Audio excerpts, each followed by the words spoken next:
아멘. 예. 오늘 말씀은 이제 창세기 1장입니다. 창세기 1장을 저랑 여러분이 함께 교독하시겠습니다. 제가 1절, 여러분 2절 읽으시겠습니다. 태초에 하나님이 천지를 창조하시니라.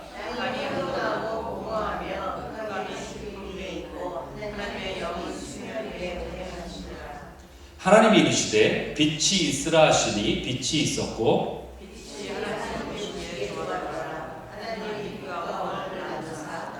하나님이 빛을 낮이라 부르시고 어둠을 밤이라 부르시니라. 저녁이 되고 아침이 되니 이는 첫째 날이라. 하나님이 이르시되 물 가운데 궁창이 있어 물과 물로 나누라 하시고 하나님이 궁창을 만드사 궁창 아래 물과 궁창 위의 물로 나누게 하시니 그대로 되니라. 하나님이 궁창에 하늘이라 부르시니라. 저녁이 되고 아침이 되니 이는 둘째 날이라. 하나님이 이르시되 천하의 물이 한 곳으로 모이고 묻이 드러나라 하시니 그대로 되니라. 하나님이 물을 하늘이라 부르시고 모인 물을 바다라 부르시니 하나님 보시기에 좋았더라. 하나님이 이르시되 땅은 풀과 씨 맺는 채소와 각기 종류대로 씨 가진 열매 맺는 나무를 내라 하시니 그대로 되어 땅이 풀과 각기 종류대로 씨 맺는 채소와 각기 종류대로 씨 가진 열매 맺는 나무를 내니 하나님이 보시기에 좋았더라. 저녁이 되고 아침이 되니 이는 셋째 날이니라. 하나님이 이르시되 하늘의 궁창에 명령체들이 있어 낮과 밤을 나뉘게 하고 그것들로 징조와 계절과 날과 해를 이루게 하라. 또 광명체들이 하늘의 궁창에 있어 땅을 비추라 하시니 그대로 되니라. 하나님이 두 큰 광명체를 만드사 큰 광명체에서 낮을 주관하게 하시고 작은 광명체에서 밤을 주관하게 하시며 또 별들을 만드시고 하나님이 그것들을 하늘의 궁창에 두어 땅을 비추게 하시며 낮과 밤을 주관하게 하시고 빛과 어둠을 나누게 하시니 하나님이 보시기에 좋았더라. 저녁이 되고 아침이 되니 이는 넷째 날이니라. 하나님이 이르시되 물들은 생물을 번성하게 하라.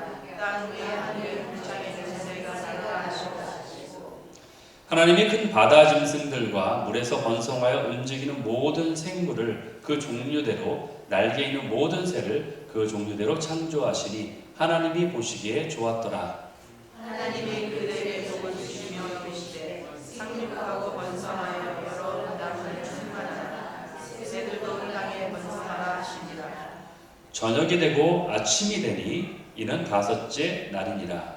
하나님이 이르시되 땅은 생물을 그 종류대로 내되 가축과 기는 것과 땅의 짐승을 종류대로 내라 하시니 이대로 되리라.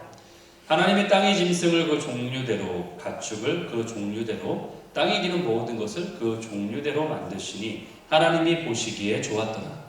하나님이 이르시되 우리의 형상을 따라 우리의 모양대로 우리가 사람을 만들고 그들로 바다의 물고기와 하늘의 새와 가축과 온 땅과 땅에 기는 모든 것을 다스리게 하자 하시고 하나님이 자기 형상 곧 하나님의 형상대로 사람을 창조하시되 남자와 여자를 창조하시고 하나님이 그에게 복을 주시며 하나님이 그에게 이르시되 생육하고 번성하여 땅에 충만하라. 땅을 정복하라. 바다의 물고기와 하늘의 새와 땅에 움직이는 모든 생물을 다스리라 하시니라.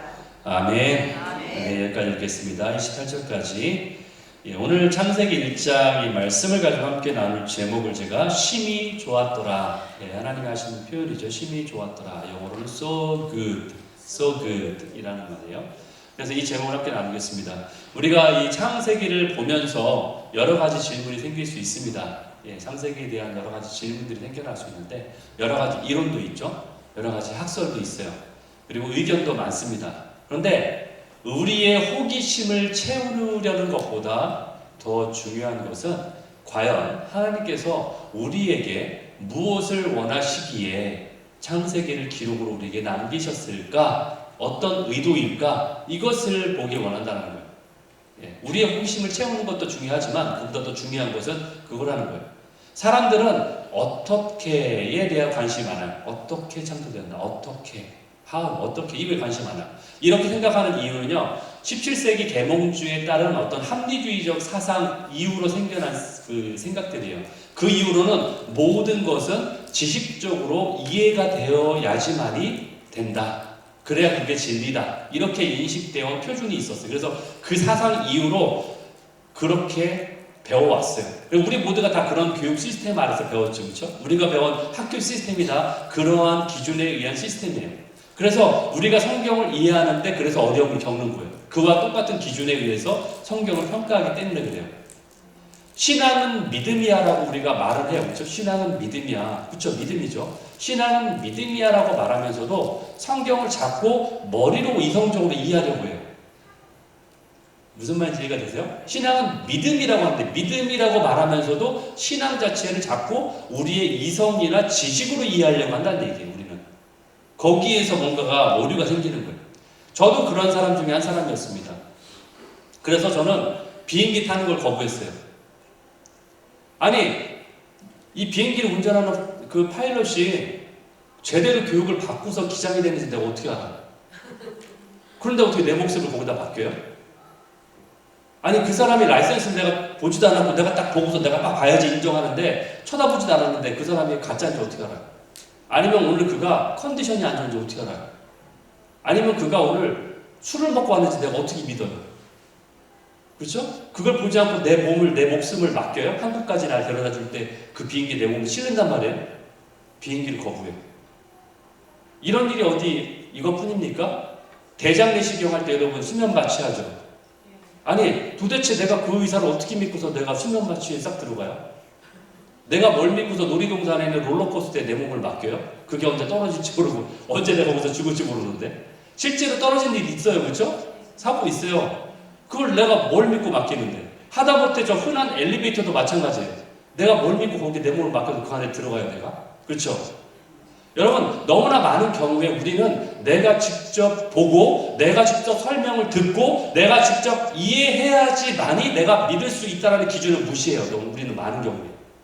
그러면서 다른 사람에게 내 목숨을 맡기는, 다른 사람의 처분에 내가 맡겨버리는 일을 너무나 많이 하고 있다는 거예요. 우리 스스로가 살면서. 그럼에도 불구하고 신앙의 진리 앞에서는 거기에서만 우리가 모든 걸 증명해 보이라고 떼기장을 써요. 내가 믿을 수 없다고. 나에게 증명하라고. 마치 어린아이처럼. 그렇습니다. 우리는 어린아이예요. 그래서 사도 바울이 우리는 아직 장성한 자의 음식을 먹을 수 없다. 너희는 어린아이다라고 진단했어요. 어디에서? 고린도전서 3장 1절, 2절에서. 형제들아, 내가 신령한 자들을 대하는 것 같이 너희를 대할 수 없어. 그렇기 때문에 너희를 어린아이들처럼 내가 대하는 거야 라고 말하고 있어요. 너희는 젖으로 먹여야 돼. 밥으로 먹을 수가 없어. 그 이유는 너희가 이것을 감당하지 못하기 때문이야. 그런데 지금도 그래. 지금 그렇게 얘기하잖아요. 우리에게 하는 얘기예요. 너희 믿음이 그렇게밖에 안 돼. 그걸 직면해. 그 얘기를 지금 하고 있어요. 사람들은요, 창세기를 접근하는 방식에 대해 여러 가지를 제시해요. 여러 학자들의 다양한 견해들도 여기 있어요. 심지어는 세상 사람들은요, 심지어 신이 없다라고 말해요. 하나님은 없어 라고 말해요. 그러면서 그들은 인간의 기원을 그냥 어쩌다가 세계가 이 우주가 뱅 하고 생겨났대요. 빅뱅 원리예요. 뱅 하고 생겨났대요. 갑자기. 네, 무에서는 갑자기 뱅 하고 생겨났대요. 그러다가 종의 기원이라는 논리를 통해서 세포가 원숭이가 되고 원숭이가 점점 더 진화되어서 사람이 됐다. 이게 과학이래요. 이거를 과학이라고 주장해요. 근데 흥미로운 것은 성경은 우리가 어떻게 창조되었는가에 대해서 별로 관심이 없어요. 그것을 우리에게 알려주는데 별다른 관심이 없어요. 어떻게 창조되는지 내가 너에게 막 설명해 줄게. 하나님이 지득을 했을 때 그게 어떤 분자 역할을 일으켜가지고 이거를 설명하지 않아요. 그게 관심이 별로 없어요. 단지 한 가지 분명하고 확실한 것은 누가 창조했는가에 관심이 있어요. 누가 너를 창조했는가. 이거에 초점이 돼 있는 거예요. 성경 구약 39권, 성경의 신약 27권, 총 66권, 이 성경 말씀을 통해서 이 부분이 해결되지 않는다면은 여러분이 아무리 성경의 다른 뒤쪽에 있는 아무리 다른 것을 다 내가 믿는다고 해도 결코 하나님을 제대로 믿는 게 아니라는 거예요. 만약 여러분이 그렇게 생각한다면 여러분의 착각이에요. 이 부분이 넘어가지 않으면은, 이 부분을 믿지 않으면 그것은 여러분이 제대로 신앙이 믿지 않는다는 거예요. 그래서 오늘 창세기 말씀이 그래서 중요해요. 특별히 1장 1절 말씀이 가장 중요한 대목이에요. 태초에 누가? 하나님이. 누가? 하나님이 천지를 창조하신다. 이것을 믿는 신앙이 중요한 거예요. 그래서 말하자면 이게 첫 단추예요. 이 첫 단추가 안 되면은 마지막 단추는 완전히 반대가 있는 거예요. 이 말씀이 믿어지지 않는다면은 여러분은 죄송하지만 계속 거기에 머물러 계셔야 돼요. 여러분의 신앙은 계속 거기에 머물러 계셔야 돼요. 그러면서 그것이 믿어질 때까지 주님께 기도해야 돼요. 이게 믿어지게 하십시오. 태초에 하나님이 나를 창조하신 창조주라는 것이 믿어져야지 그게 진짜 신앙이라는 거예요. 여러분 반대로 이렇게 생각해 본 적 있으세요? 내가 만약에 하나님을 다 파악할 수 있다면 저분이 정말 하나님이 맞아. 나는 알 수 있어. 만약에 여러분이 그 하나님을 다 파악할 수 있다면 그 하나님이 어떻게 신이 될 수 있습니까? 여러분의 그 적은 지식으로, 여러분의 그 부족한 지성으로, 여러분의 그 연약한 인지력으로 하나님이 파악된다면 그런 부족한 여러분의 그 지식과 인지력과 나의 배움과 나의 짧은 가방과 이 모든 것으로 그분이 하나님이라는 것이 여러분이 파악이 된다면 그런 분이라면 그분은 더 이상 하나님이 아니에요. 한길 사람 속도 모르는데 하나님이 파악된다고요? 그런 하나님이라면 난 하나님이 아니라고 저는 믿지 않겠어요. 그런 하나님이라면. 그분은 하나님이 아니에요. 왜? 그분은 우리 이성과 지성의 수준을 넘어서는 분이기 때문에 하나님인 거예요. 그분이 만약에 내 작은 이 생각과 이성으로 파악이 된다면 그건 하나님이 아니죠. 그런 분은. 내 이성을 넘어서니까 하나님이죠. 그분이. 그렇기 때문에 반대로 얘기하면은 내가 그분을 모르기 때문에 그분이 하나님이 맞다라는 논리가 성립되는 거예요. 그래야 진짜 하나님이시고요. 그렇다면 창세기가 성경 말씀의 수신자인 우리에게, 수신자가 우리죠? 성경 말씀을 보도록 수신자의 독자인 우리에게 말하고자 하는 목적이 과연 무엇일까요? 그렇다면 어떻게가 아니라면 과연 무엇을 말하고자 창세기를 우리에게 기록하셨을까요? 그것은 우리의 삶이 결코 우연이 아니다. 이것을 말씀하셨고 우리의 삶은 어쩌다 뱅 하고 생겨난, 어쩌다 운이 좋게 원숭이에서 어떻게 운 좋게 진화가 되어 사람이 된 이런 존재가 아니라는 거예요. 우연의 존재가 아니라는 거예요. 그것은 무엇이냐? 하나님의 분명한 계획이 있다는 거예요. 플랜이 있다는 거예요. 하나님의 분명한 계획 가운데 창조된 자라는 거예요. 이 목적을 통해서 창세기를 우리에게 알려주시는 거예요. 그래서 우리 삶에 분명한 이유와 부르심이 있다. 이것을 우리에게 알려주시는 거예요. 저는 그래서 오히려 빅뱅보다 이 말씀이 더 논리적이라고 생각해요. 이게 미신이라고 생각하지 않아요. 오히려 그렇기 때문에 이것이 더 논리적이에요. 여러분, 만약에 단백질이 있는데 단백질 분자를 자연적으로는 거의 불가능한 단백질 분자가 단 5초 만에 합성할 수 있는 손길이 우리 안에 분명히 존재한다는 거예요. 여러분, 100개의 아미노산으로 분자가 된 이 단백질 분자가요, 저절로 내추럴하게 자연스럽게 합성이 되기 위한 시간은요, 확률적 시간으로는 10년이 걸린대요. 근데 이게 우리 몸 안에서는 단 5초 만에 이루어진다는 거예요. 이것이 바로 기적이에요. 매일같이 기적이 내 안에서 우리의 육체 내에서 이루어진다는 거예요. 그것은 누군가가 이것을 이렇게 의도하신 존재가 분명히 있다는 거예요. 이게 그냥 자연스럽게 어쩌다가 이렇게 되는 게 아니라는 거예요. 이게 과학이에요, 정말로. 부득이 자연을 초월하면서까지 일하시는 창조주 하나님의 존재를 인정하는 것이 그래서 더 타당하다는 거예요. 여러분, 흥미로운 점은 이 창조의 이야기는 과학의 이야기와는 사뭇 다른 관점을 가지고 있어요. 어떻게 바라보는 퍼스펙티브가 달라요. 예전에는 성경을 보면서 사람들이 성경을 보면서 뭐라고 믿었냐면은, 우리 중심이니까 천동설이 맞아. 천동설은 뭐냐면은 지구는 움직이지 않고 천체가 이 지구를 가만히 있고 천체가 우리 주위를 다 돈다는 거죠. 그렇죠? 천동설이. 태양도 우리 주위를 다 돌고 있고 다른 물론들 지구를 도는 거 맞지만 모든 천체가 다 돈다는 거예요. 그런데 점차 과학이 발달하면서 어떤 것이 맞다고 믿어요? 지동설이 맞다고 믿죠. 그래서 그렇게 그것이 과학적인 진리로 받아들여지는 거예요. 그렇기 때문에 이런 이유로 우리가 생각할 때 이 창조의 이야기는 과학과 동떨어진 어떤 설화인가? 이렇게 착각하기 쉽다는 거예요. 우리 생각에는. 그런데 이 창조 이야기의 관점은요, 바로 우리 인간을 창조한 것을, 우리 인간을 위해서 창조했다라는 것에 초점이 있기 때문에 이렇게 쓰여졌다는 거예요. 즉 창세기는요, 다른 우리 지구를 벗어난 다른 나라 이야기가 아니라 다른 세계 은하계 이야기가 아니라 바로 우리 지구를 중심으로 한 우리 인간을 위한 중심으로 된 이야기라는 거예요. 그렇기 때문에 사람들이 처음에는 천동설이 맞다라고 생각하는 착각을 일으켰다는 거예요. 즉, 이 창조 이야기는요, 인간인 우리를 위한 환경을 조성하시는 창조의 내용이라는 거예요. 우리를 위해 태양을 만드신 거예요. 하나님이 그냥 태양을 만드셨는데 어쩌다가 우리가 그 좋은 이점을 받았다는 게 아니라 우리를 위해서 태양을 만드셨다는 거예요. 우리를 위해서 달과 별을 만드셨다는 거예요. 그 창조의 이야기예요. 결국 인간을 창조하기 전에 우리를 위한 모든 환경을 미리 조성하시고 예비하신 의도적인 창조란 얘기예요. 그렇기 때문에 하나님 생각해보세요. 하나님은 이런 창조물이 없어도 충분히 그냥 지존하신 분이세요. 그분은 필요 없어요. 그런데 왜 창조물을 만드셨을까요? 왜 해를 만드시고, 왜 달을 만드시고, 왜 지구에 이런 환경을 조성하셨냐? 바로 인간 때문에 그런 거예요. 인간을 위해서 의도적으로 미리 만들고 예비해 두셨다는 얘기예요.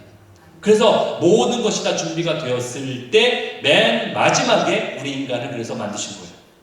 우리 인간을 위해서 그것들이 필요하기 때문에. 그래서 하나님의 창조는 의도적이다, 계획적이다라는 거예요. 이것을 우리가 볼 수 있다는 거죠. 여러분, 우리는 창조 때에 삼위일체 하나님이 함께 하셨다는 것을 성경을 통해 우리가 알 수 있어요. 1장 26절 하나님이 이르시되 우리 형상을 따라, 우리라고 하죠. 우리의 형상을 따라 우리의 모양대로 우리가 사람을 만들자. 이 우리는 삼위 하나님이세요.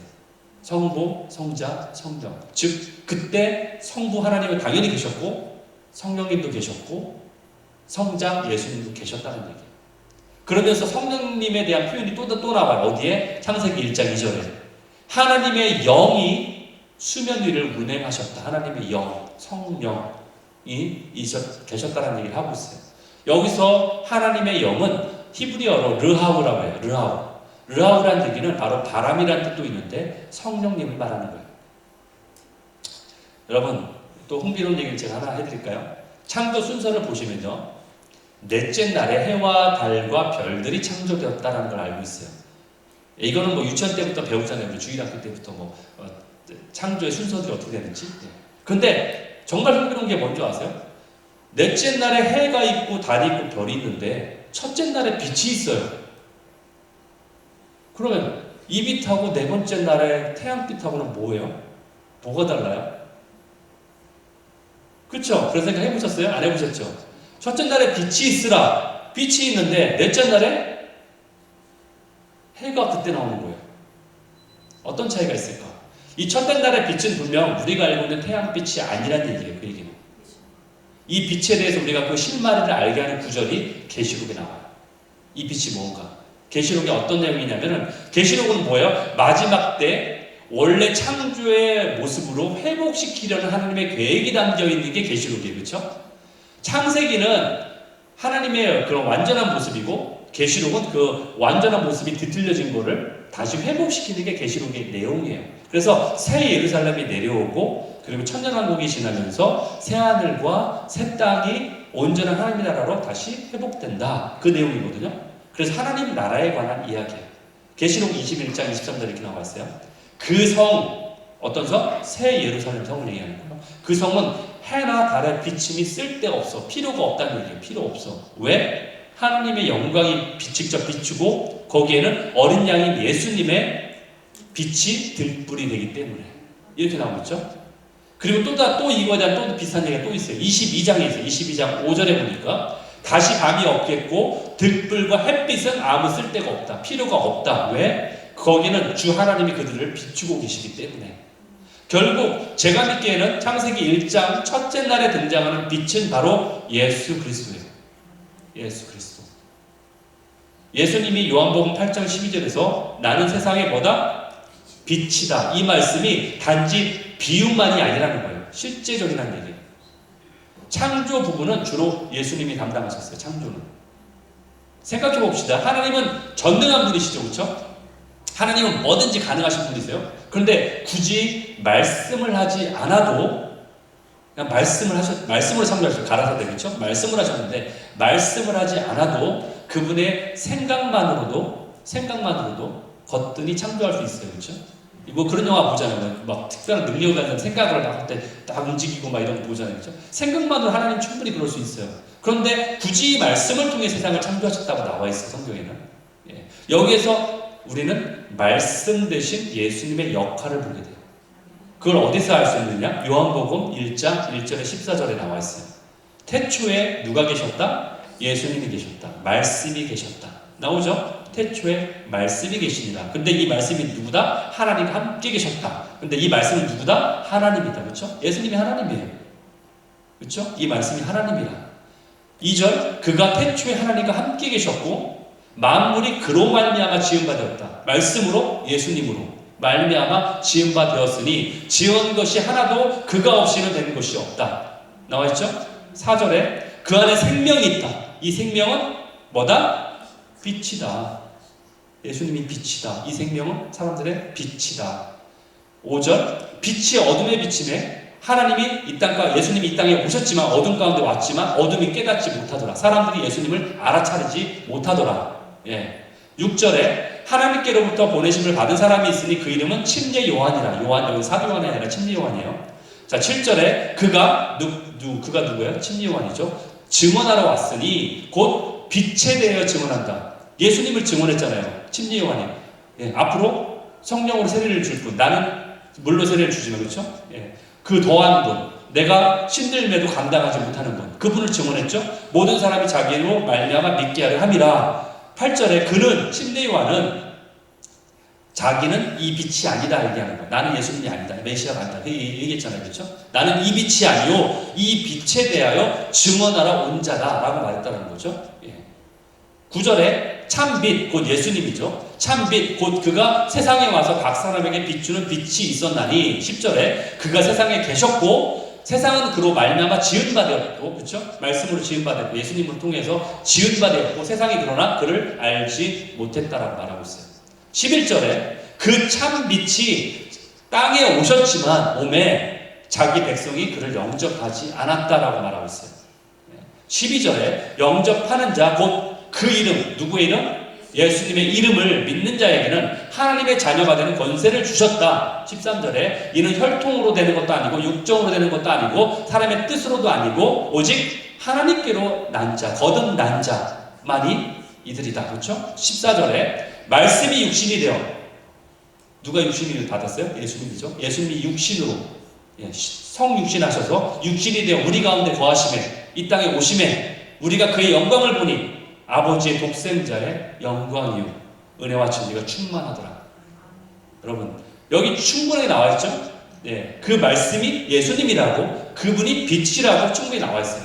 그것을 우리가 창세기 통해서 알게 되는 거예요. 말씀을 통해서 창조하셨다. 예수님이 창조하신 거예요.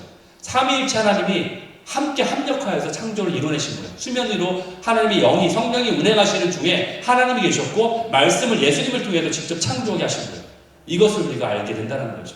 그래서 이 삼위 하나님께서 직접 관여하신 창조의 질서 안에 우리에게 주어진 부르심이 있는데 그 부르심이 뭐예요? 오늘 말씀에 나와 있죠. 28절에 너희가 생육하라. 너희가 번성하라. 너희가 충만하라. 너희가 정복하라. 마지막으로 너희가 다스리라. 모든 생물을 다스리라. 그 앞에 건 다 그거 된 그 해석들이에요. 다 이렇게 꾸며주는 말들이에요. 그 명령들은 다 이 5가지. 생육하라, 번성하라, 충만하라, 정복하라, 다스리라. 이것이 우리에게 주신 축복이에요. 우리 인간들에게 주신 축복이에요. 모든 환경을 조성하시고 창조하신 우리를 만드신 목적이에요. 부르심이에요. 주님이 이렇게 우리에게 축복하시고자 계획하셨는데 우리는 주님을 어떻게 했어요? 배신했죠. 배신했죠. 주님을 그게 왜 배신이냐면은 하나님의 말을 듣지 않아서가 아니에요.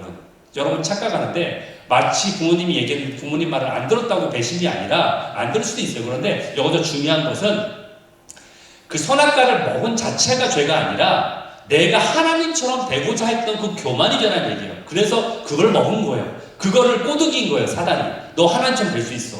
그러니까 저걸 먹어. 그러니까 결국 하나님처럼 되고자 했던 사단 자체가 그래서 사단이 된 거잖아요. 천사에서 반역해서 사단이 된 이유는 자기가 하나님처럼 동등하게 되기 위한 그런 교만 때문에. 그래서 결국 자기와 똑같은 죄를 범하도록 인간을 그렇게 끌어들인 거예요. 물귀신작전으로 끌어들인 거예요. 그래서 똑같이 그렇게 죄를 범한 거예요. 그것이 죄인 거예요. 선악과를 먹었다는 건 행위 자체가 아니라 그것의 마음에 그런 교만이 우리에게 들어왔다는 건 하나님처럼 되고잖아. 그래서 그것 때문에 우리에게 주어진 그 축복들이 저주로 바뀌게 되는 거예요, 사실은. 우리 스스로가 그걸 만든 거예요. 스스로가 땅을 판 거예요, 사실은. 여러분, 사단에게 그 틈을 우리가 내어준 거예요, 사실은. 그래서 사단이 그걸 우리에게 그 권한을 뺏어간 거예요, 말하자면. 그래서 그가 공중의 권세 잡은 자가 된 거예요.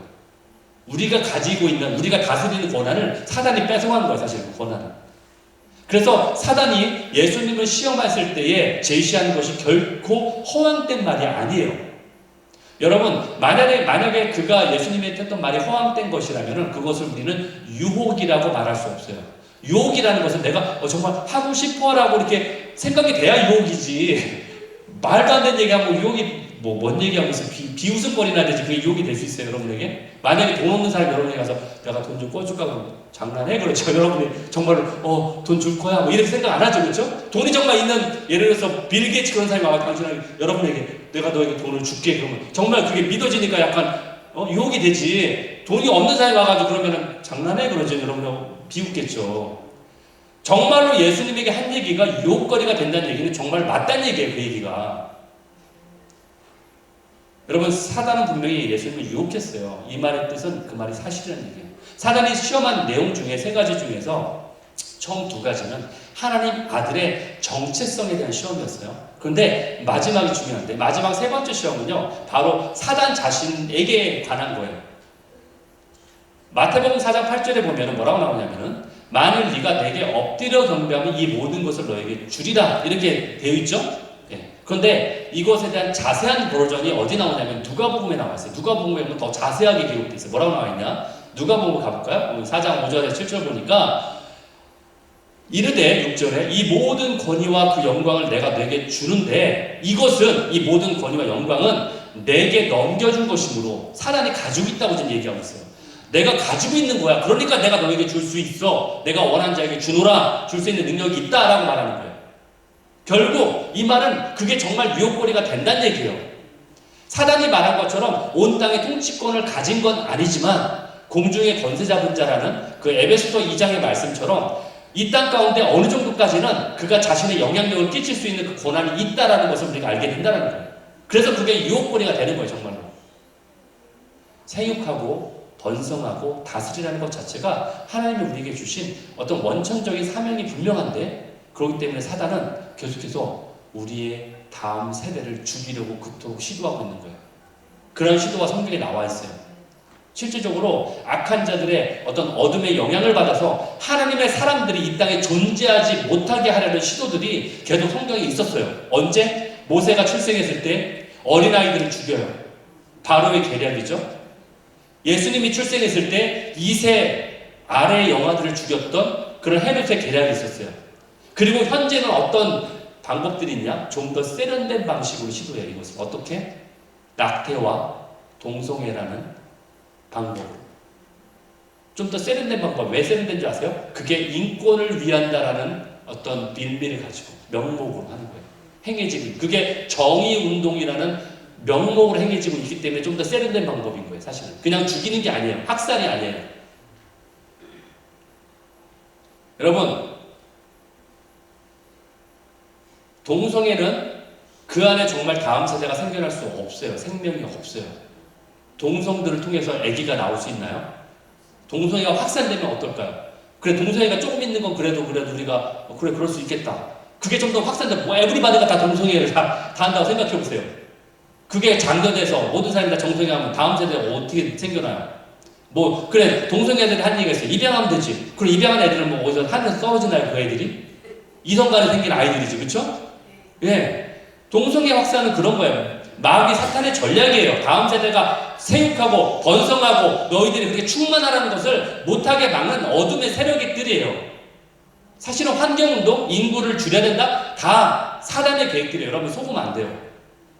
그게 그럴싸해 보여요. 그래, 온나라 치고 온나라. 여러분, 제가 그걸 이해할 때 지금 동의 안 할 수는 있지만 그러나 여러분 자세히 들어가면 그건 다 똑같이 하나로 결속이 돼요. 그 뒷 배경으로 가면은 똑같은 어둠의 세계로 결속이 됩니다. 그건 절대로 루머도 아니고요. 절대로 그건 음모론이 아니에요. 정말. 여러분이 마지막 때가 될수록 깨어 있으셔야 돼요. 제가 더 자세히 지금 시간에 어떤 한계성 때문에 자세히 말씀을 못 드리지만 다 한결로 똑같은 한 원천에서 나오는 소스예요. 공산주의, 그런 어떤 좌익 사상들, 그런 것들 다 한 줄기에서 나온 사상들이에요. 그것들이 인권이라는 명목 아래서 다 그런 식으로 세련되게 우리에게 포장하고 있는 포스트 모더니즘의 그런 모습들이에요. 그게 다 속아가고 있어요. 그래서 지금의 대학들이요, 다 그게 다 넘어가 있어요. 그래서 거기 교수들이 다 그런 식으로 가르치고 있고, 그 교육을 받고 있는 자들이 한국의 뭐 전교조가 문제가 아니에요. 지금 미국도 마찬가지예요. 미국이 먼저 그랬죠, 사실은. 지금 다 그 시스템들이 넘어가고 있는 게 보이지 않습니까? LA 쪽, 서부 쪽 제가 살았던 곳, 지금 어떻게 된지 아세요? 화장실을 어떻게 되는지 아시죠? 다 같이 써요. 남자 여자 구분 안 해요. 이제는 다 같이 써요. 네. 그 화장실이 다 생겨나고 다 그렇게 돼 있고, 스포츠 지금 남자가 여자로 돼가지고 전환해가지고 여자 스포츠계에서 1등을 해서 남자가 했던 사람들 1등한 사람들이 다 남자가 전환한 사람들이 1등하고 있어요. 그게 평등하다라고 말하고 있는 세상을 지금 살아가고 있습니다, 여러분들. 이미 그렇게 다 돼버렸어요. 이 사단의 악한 계획들이에요, 이것들이. 실제로 태아를 죽이는 것을 여성의 인권을 보호한다고 그러죠. 피치 못하게 임신했으니까. 그러면 입양을 시키면 됩니다. 그리고 아기를 낳고 자기가 그 아이를 기르지 않아도 돼요. 그런데 단지 그 여성의 인권을 보호한다는 명목 하에 그 태아가 여성이 그 안에 있지 않을까요? 그럼 태아 중에 있는 여성은 왜 인권을 보호하지 않아요? 그 안에 여성도 있고 남성도 있는데 그 인권은 죽여도 된다는 거예요. 그건 생명이 아니래요. 얼마나 세련되게 포장해가지고 다음 세대들이 없게 만드는 그런 사단의 계략들이 지금 일어나고 있는 거예요. 그건 절대로 인권이 아니고 정의운동이 아닙니다, 여러분들. 하나님의 정의운동은 하나님의 말씀에 근거하는 것이 정의고 하나님이 선하다고 말하는 것이 선한 거예요. 우리 인간의 기준은 변할 수 있어요. 인간은 왜냐면 완벽하지 않기 때문에 그래요. 문화에 따라 변할 수 있고요. 여러분 감정에 따라 변할 수 있고요. 시대에 따라 변할 수 있어요. 어떤 나라는 악수하는 것이 치욕인 거예요. 미국은 악수하는 것이 서로 존경하는 거지만 어느 나라는 문화는 악수하는 것이 나를 막 이렇게 치욕스럽게 하는 거예요. 어떤 나라는 침을 뱉는 것이 얼굴에 침 뱉는 것이 그 사람을 존경하는 거예요. 인간의 일처럼 인간의 사상은 변해요. 인간의 가치는 변하는 거예요. 어떻게 우리의 진리를 이렇게 변하는 거에 둘 수 있냐는 거죠. 불변하시는 하나님의 진리 가운데 우리의 기준과 원칙을 두어야 되는 것이 맞다는 거예요. 여러분, 하나님은 창조하신 세계를 보시면서 심히 좋았다. So good. So good 이라고 말씀하셨어요.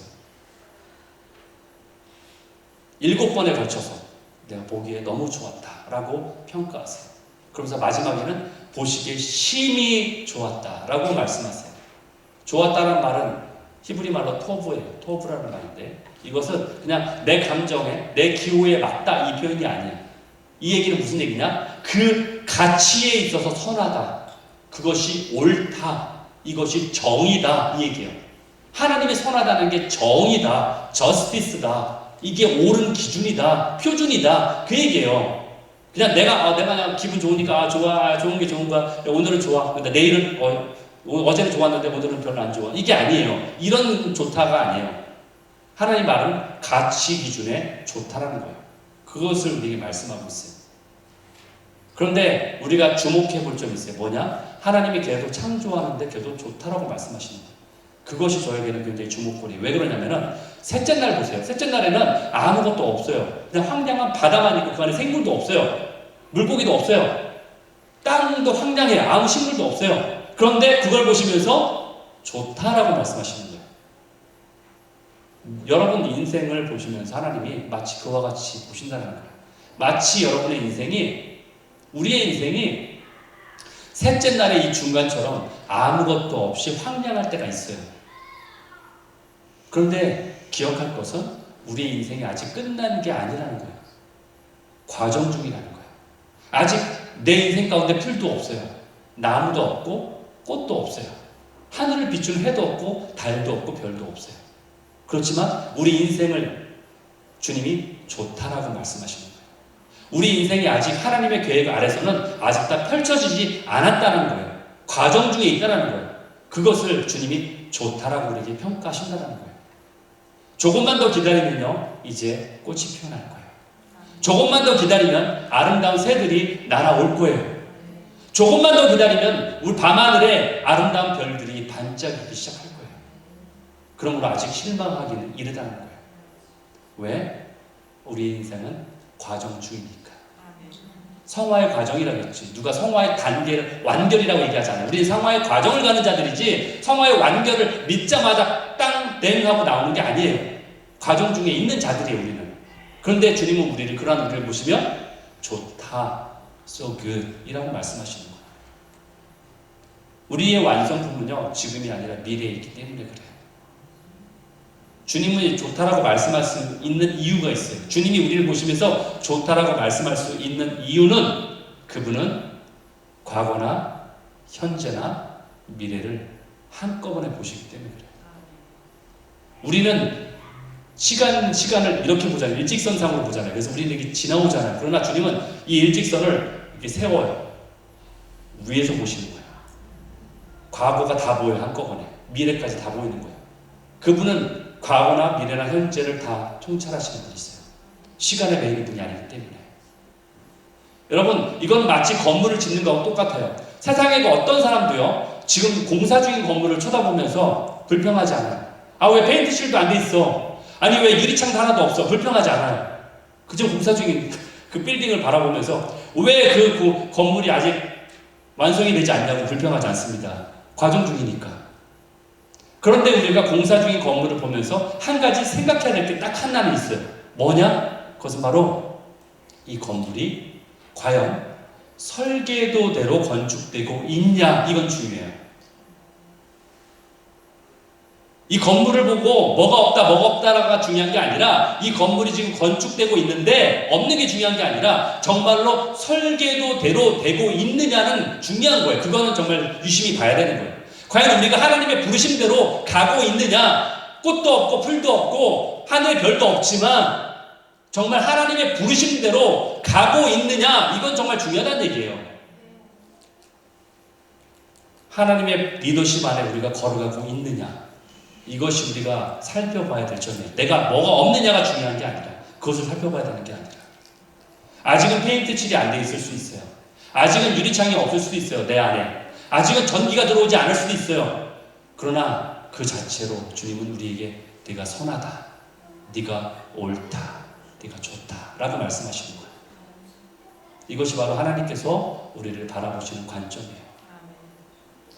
우리의 부족함을 보며 낙심하는 인생이 아니라 하나님이 펼치시는 아름다운 미래를 기대하는 그러한 인생이 되어야 된다고 우리에게 말씀하세요. 창세기를 보면서 그걸 깨달아야 돼요. 주님이 우리를 이처럼 사랑하시는구나. 창세기를 보면서 왜 창세기 어떻게 됐지? 일일이 어떤 사람은 학설이 1000년이라고 일일 안 해도 이런 게 중요한 게 아니에요.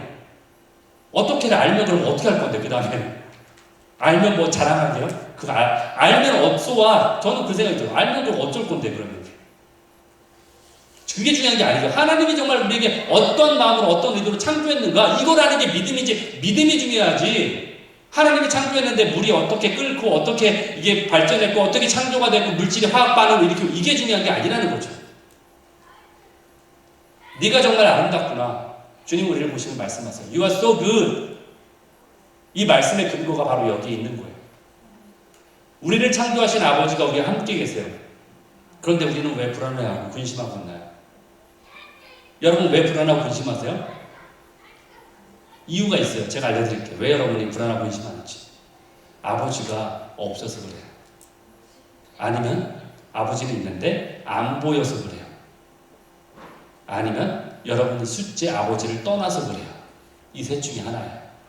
여러분과 함께 있는데 안 보이거나 여러분이 아버지를 떠났거나 아버지가 여러분의 숫째 없거나 그래서 그런 거예요. 어느 날 자다가 눈을 떴는데 집안에 아무도 없을 때 아기는 울면서 부모를 찾아요. 자기한테 아무런 걱정이 있는 게 아니에요. 어떤 위협이 있는 사자가 오거나 강도가 들어오는 것도 아니에요. 단지 부모님이 없다고 우는 거예요. 여러분 그런 경험 있으시잖아요. 그렇죠? 부모님이 없다고 찾는 거예요. 불안하고 무서워서. 만약 우리 모두가 하나님 아버지를 곁에 두고 있으면서도 함께하고 있으면서도 우리가 불안해한다면은 우리는 그 하나님을 알아보지 못하는 거예요. 누가 우리를 아버지로부터 떠나게 만듭니까? 누가 우리를 속여요? 그러면서 누가 우리로 하여금 오히려 아버지가 아니라 피조물을 섬기도록 부추기고 있습니까? 누가 그래요? 우리의 마음과 생각에 누가 그래요? 사단이 그렇죠. 원수 마귀 사탄이 그렇게 하는 거예요. 그렇기 때문에 우리는 어둠을 향해 철저히 싸워 나가야 되는 거예요. 비록 보이지 않지만 하늘아버지가 우리가 함께 계세요. 그래서 아버지와 함께 할 때 우리는 분명 풍족한 그러한 축복을 누릴 수 있어요.